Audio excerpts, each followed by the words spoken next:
What's going on, folks, and welcome back to another Scum video. I hope we're all doing well. As always, thank you very much for your ongoing support of the channel. Ladies and gents, if you haven't hit that subscribe or like button, please do so, as it helps to push this video and this awesome game out there tremendously. Very much appreciated. Now, this is going to be, I don't know how I'm going to do this video. I'm kind of doing this off the whim here. The devs decided to post a big patch today, and this is to do with the metabolism, infection, etc. And there's a few other really cool things I want to show you. So let's get straight into the video. Okay, so firstly, what I want to show you that's in the patch notes, and while I'm placing these on the floor, what I want to do is I want to tell you guys to go down below after the video and have a look at the patch notes, because the devs have actually taken out all the birds. There was an issue with them, and there's some QOLs and bug fixes down below, so please go and have a look at the patch notes. Very, very important for any changes or things you would have suspected that would have been broken that could possibly have been fixed by now. So we have the DT11B short and we have the DT11B long barrel here. Now look at this, ladies and gents. So we know this one came in the game a while ago. This is the over and under. So if we reload this, nice and fast reloading, perfect. This is perfect for bunker runs. If anyone's coming into that bunker and you've got a nice, very, very powerful small weapon like this, perfect. You can't go wrong. Okay, so that's that. Now what we're going to do is we're going to have a look at one of the other NPCs that have been installed into the 0.7, which is for the traders. So we're going to have a look at the medical guy, as you can see here. Come in, I'll have a look. This is the medical building here, ladies and gents. Now there's a few things here I want to go through as well. So what we're going to do is we're going to have a quick look over on the right hand side. So you've got the basic medical things, and obviously when we do get into the infection and all that sort of part of the video, after I've got all the easy stuff out of the way, you're going to see why some of these are quite expensive, because your immune system is going to be sort of kept up by your antibiotics as well as your constitution, but we'll get into that shortly. So it's very important that you guys check this whole video out if you want to learn what exactly is changing this, because this is a big update for this game. Like, this is really pushing that true survival simulation type thing as well. Okay, so what we're going to do is we're going to have a look at some of the new items here. So we've got some isopropyl alcohol, so we can use the alcohol to sterilize. So if we buy some of that, oh no, I've got some on the counter there anyway. Now what I'm going to do is I'm going to buy a rag. So look at these rags here, ladies and gents. You see these? We're going to buy a few of these. And I've got some rags here. Now what you do is you click on the bottle of isopropyl, and what you do is you treat. Not treat. All in good health. Wrong. That was completely wrong. You right click the rag and you click disinfect, and it turns it into an aseptic rag. Okay, so this is now disinfected and sterile, basically, using that alcohol. A lot of questions on the stream today. People were asking, could you use alcohol as in like whiskey or anything if you haven't got the if you haven't got this alcohol here. So I'm not entirely sure. I guess we can try. We have a rag here on the side. Let me just spawn item whiskey. Let's just try it. Let's just see. So we'll right click the we'll click on the whiskey. Click on that. No, it doesn't work. Okay, so you can't use alcohol. You have to use the isopropyl alcohol. If I'm even pronouncing that right, I don't actually know. So we can disinfect that, and as you can see there, we have the aseptic rag. So this is kind of what I guessed on the video that I made the other day, and confirms that obviously the disinfected sterile rag obviously has a different image. That makes sense. So go ahead. Never mind about the expiration. Let's have a look else. There's loads of other stuff in here as well. We've got vitamin pills and all the basic stuff as well. So what we're going to do is, just before I show you the next part of the video, ladies and gents, because I will be jumping around in this video, I will be clipping it, just have a quick look at what I'm showing you now. Look at the menu, like not the menu, but look at when I hover over an item, you can see there's got a whole bar now, percentage of wetness and dirtiness. 48.8%. Well, I'm not going to teach you guys to suck eggs, but obviously you can imagine using the soap. Now, the soap has been decreased from 30 uses to 10. Why they've done that, I don't know, but it cost me nearly $1,000, 1,000 scum dollars to actually clean nearly all of my items. So I'm really hoping they're going to up that back up to 30. I don't understand why it takes so much soap. It's kind of really made it grindy, which isn't a bad thing. But that amount of money just to clean all of my clothes, And that obviously comes into infections and stuff later on when I get into that part of the video towards the end, because that's going to take the longest to sort of explain to you guys. Okay, so what we're going to do is we're going to move on to the next part of the video now, where I'm going to be showing you a button and a sensor so you can actually open your base doors. So catch you in a sec. Okay, I know this is going to look a bit strange, folks, but please bear with me on this one. So we're going to look at the sensors, new sensors, so you can basically open your doors with a button, and you don't even have to be near it. Now, this can be quite dangerous. Think about it for a moment. You've got your remote door keys on you, and you get killed. Someone can open your doors. Now, you can use these remote door sensors here, and you can add up to 10 different remote door keys for one. So you can have 10 people basically open one door if they wanted to. So everyone's got that key. Now, you could go into detail with this of however you want to use this on your base, etc.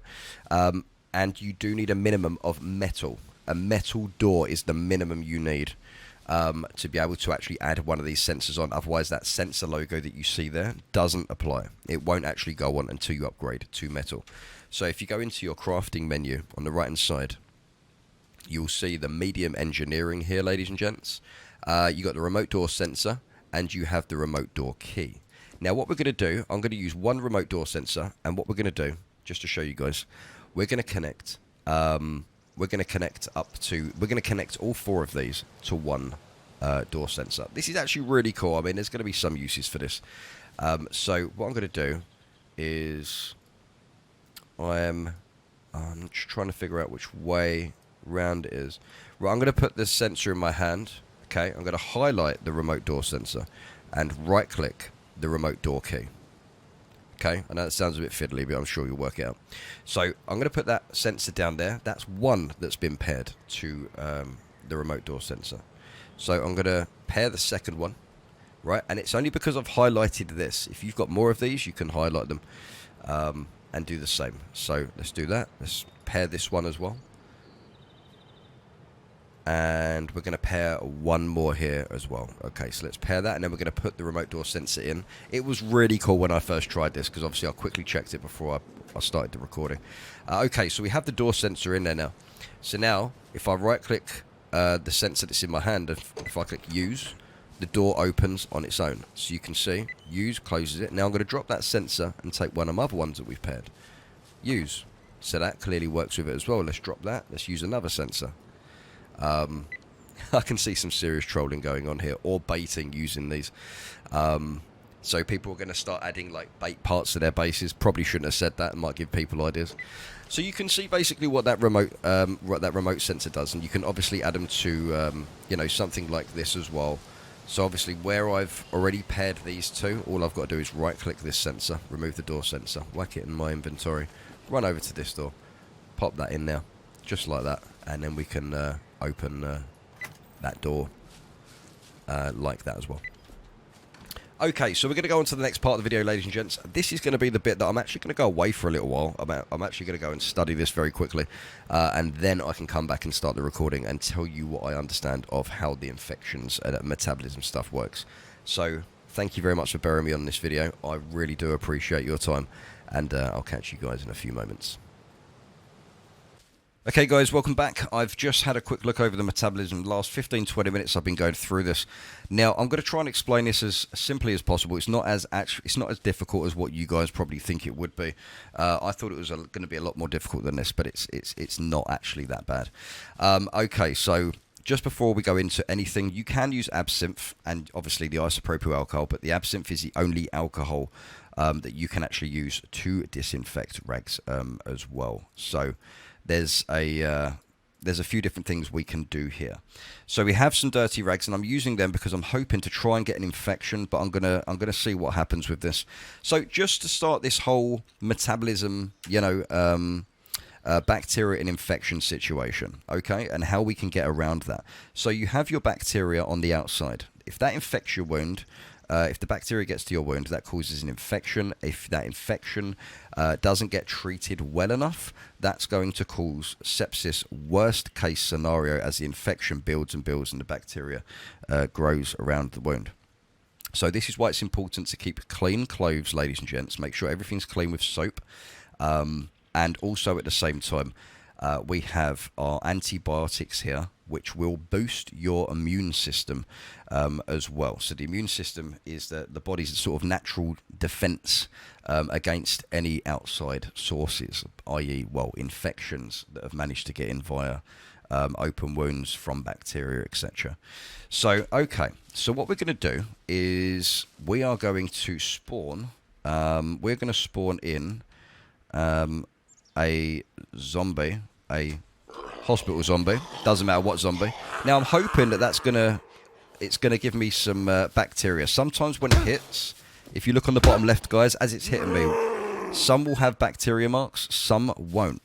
So it's kind of like a chance of getting the bacteria. So there you go. So it's hitting me now with its dirty hands, and it's causing, right, there we go. So we're injured. This is good. This is a good situation. So we have some bacterias on the right-hand side of the bleeding injuries. So if we just click that, for example, I'm just going to put some alcohol in it. Let's say I don't have any rags right now.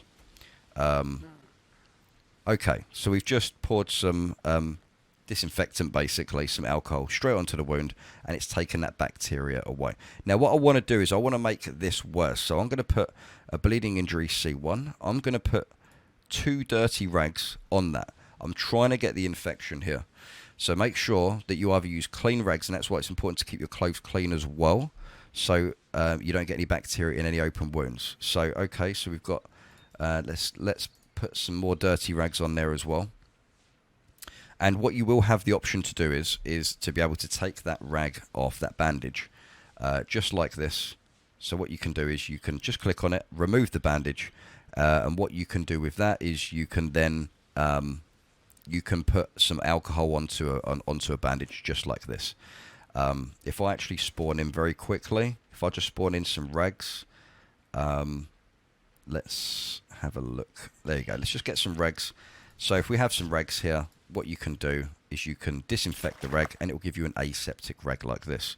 At that point, you go back to your metabolism, you click on this, and you remove the bandage. So right now, there is a huge chance of actually this turning into an infection, because we still have the bacteria there. We've got no alcohol to disinfect that wound in any way, shape or form.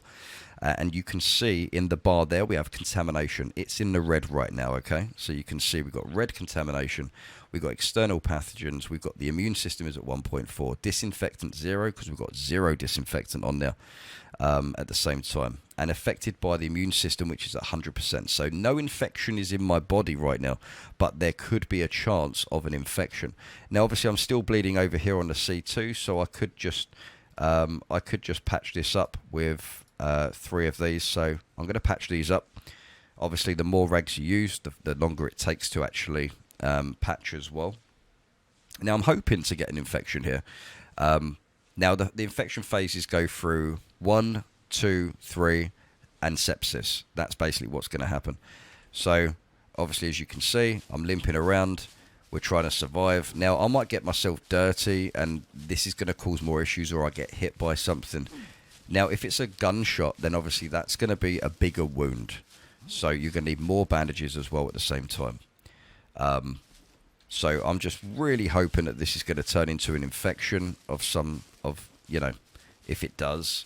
So I might have to cut the video here and just sort of wait to see if this turns into the infection. But this is pretty basic. Like, if you really think about what we're doing here, just keep your eye on that bacteria mark. Also, the contamination, you can see it's in the red. Now, if I was to remove this bandage, and what we're going to do is we're going to disinfect that bandage that I'm taking off right now. So you can see, if I go to here and I disinfect, right, so we're now going to put that bandage onto the bleeding C1 injury there. We're obviously going to need 2 of these, and I'm going to patch myself with these. So basically the bottom line is if you only have dirty rags that aren't clean, then that's all you can use. But be careful with that as well, because you have to you're either going to be bandaging and with dirty rags, which is going to cause infection, or you're going to have to let yourself kind of bleed and let it heal naturally. So you kind of have to make that choice. But I'm really hoping really hoping for an infection here.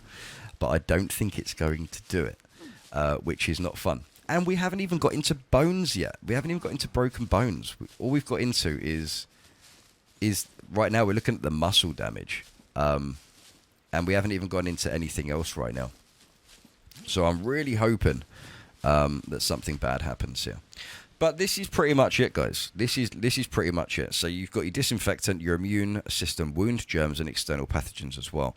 But you can now see the bleeding injury, the one that I just sanitized, has now gone up to a green bar in contamination. Can you see the green bar now? It now says 3.9%. And the immune system is 1.2% from 1.3. So that's dropping. So what I can do is I can eat one of these, and you can watch my immune system's going to jump up again. See that, guys? It's not as hard as you think it is, and you can see the immune system affected by it down the bottom.